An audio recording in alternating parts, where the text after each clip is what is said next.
there's a lot of cities You need that to I want work to see. on this as soon as Corona lets you. No, exactly. COVID hasn't been very helpful in that. No. So I guess to sum up, I feel Polish, but then also a little bit of Latin American without any specific country. Mm-hmm. Maybe a little bit of Venezuela just because of my wife's nationality, and Dutch as well. Mm-hmm. Okay. I think it's super interesting to hear your perspective on this, because I will also be sharing, I will be answering these questions as well in my future episodes. Right. So it's going to be fun to compare. But how do you feel about Poland, for example, right now, from where you are right now? So I miss Poland right now because I haven't been probably in about 2 years or more. I definitely will have it will be in a special place in my heart, right? Since it's my home country. Mm-hmm.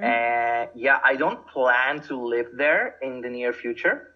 Also because the Polish language is so difficult, it's going to be harder for my wife to adjust or to find a job, right? So that wouldn't be very beneficial for her. It's a big factor. Now, I definitely do want to go travel, see some of the places I haven't seen. I feel like I've only seen a little bit of part of Poland, in my childhood and the travels that we have had with my wife. So we have actually gone back with her twice, but there's still not enough that we've seen.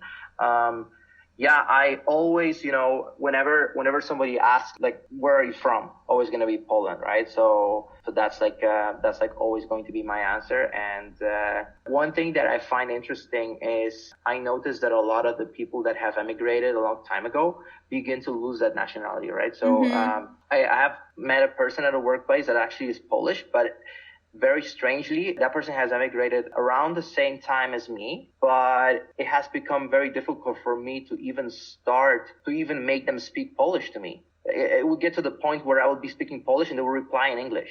So it took a little bit of work to get to have a conversation fully in Polish with that person. And then when she did, it was actually at the same level as mine, right? So so I don't know why the shyness, why the hesitation. So I think this is going to be always a mission that I'm gonna have, is to make people not forget their nationality, right? Wow. Or not forget where they come from or their language, because I think it is definitely not good. Yeah, even though I can definitely relate with your colleague, because I also don't feel super confident speaking Polish anymore. But I mean, it comes back pretty fast. But if you don't practice, you kind of get, you lose touch with your own language. So you don't know if you can do it anymore, or sometimes you make some silly mistakes or make up some words, and you're just afraid that people can laugh or something. But I think you should just embrace it and practice whenever you can, right? Mm-hmm. And okay, so what would you say, what is home to you? So home for me, I believe, is where I am right now, where I live, where I work. I have to, always come to terms with that particular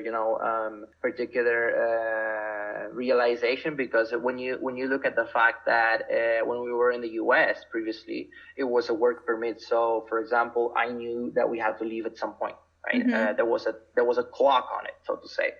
That didn't so much feel like home. In Canada, it's better because it means you always have a chance to stay, right? Mm-hmm. But at that point, since we didn't have any plan for afterwards, it kind of became like, okay, we just got to live the moment, make the best out of it while we can, and then we figure out what happens next, right? So let's just hope that my career brings me into some other nice place, which ended up being Canada. But it has to be the place where I'm living right now. And now, another question is, for example, if something goes wrong and I'm left without a job or without savings, or something else happens, that would be I guess perhaps Poland then would become the place to come back to, right? And that might become a home, right?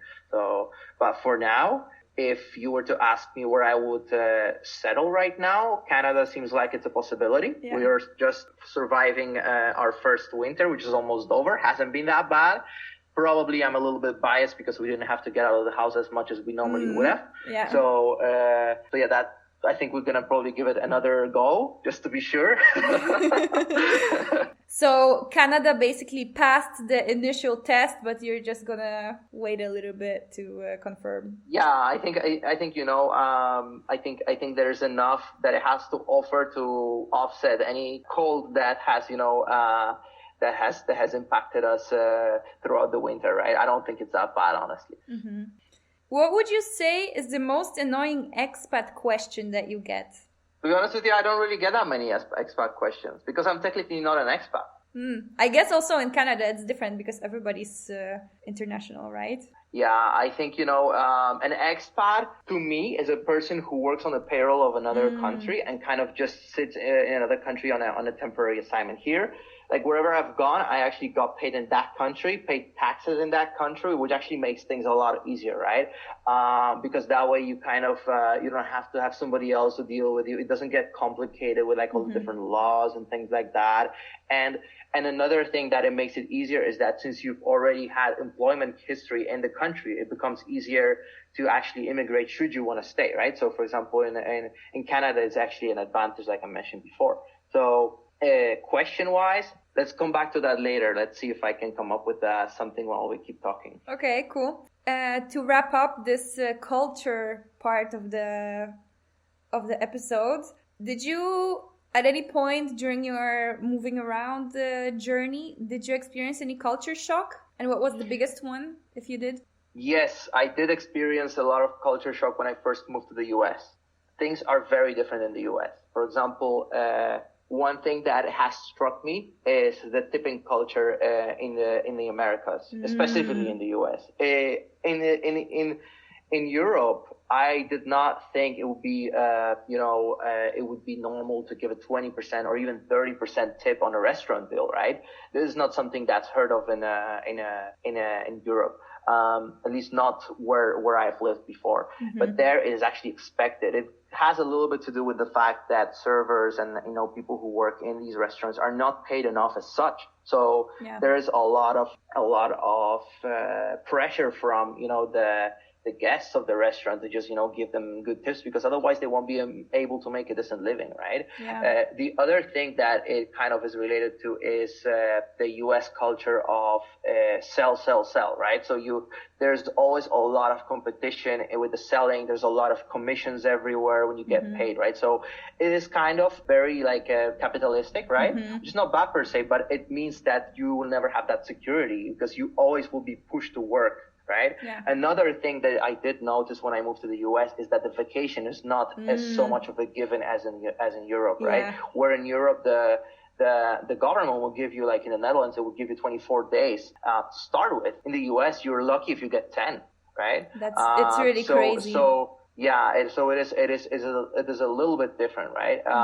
The third thing is that you go to the US. You pay for any medical bill, it's actually kind of expensive. Go to a specialist, let's say you go to a dermatologist, $50 easily, right? Even with insurance, right? So it's like, it's another extra cost that you did not expect, right?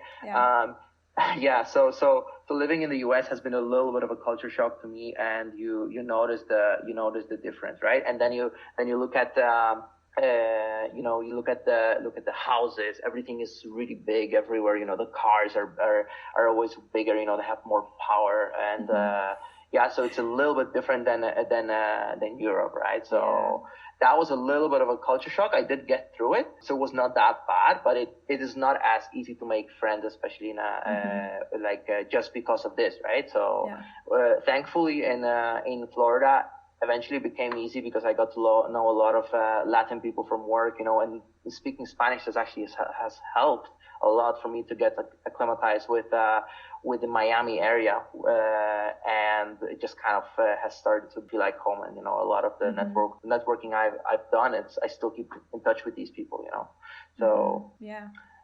And speaking of culture shocks, like for me, for example, besides the stuff you just mentioned, it was also while traveling to visit you, something that really struck me there was the distances between places, you know, that you basically need to, like, that's not something you get a lot in Europe, because usually if you're in a city, you can just walk places, and there you need a car for everything. Yes, you're right.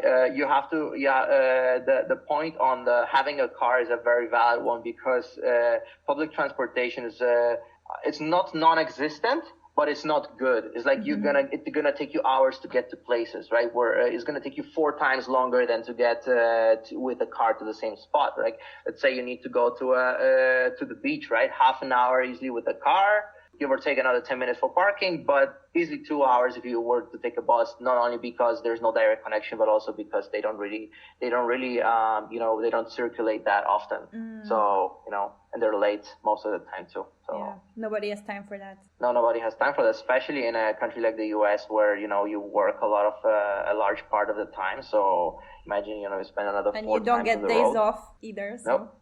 Hey, Kasia here. Hope you enjoyed part 1 of the episode with Marcin. Stay tuned for part 2 with more funny stories and all the meaty knowledge about language learning. Don't forget to subscribe to The Stopover, leave a review on Apple Podcasts, and let me know what you thought.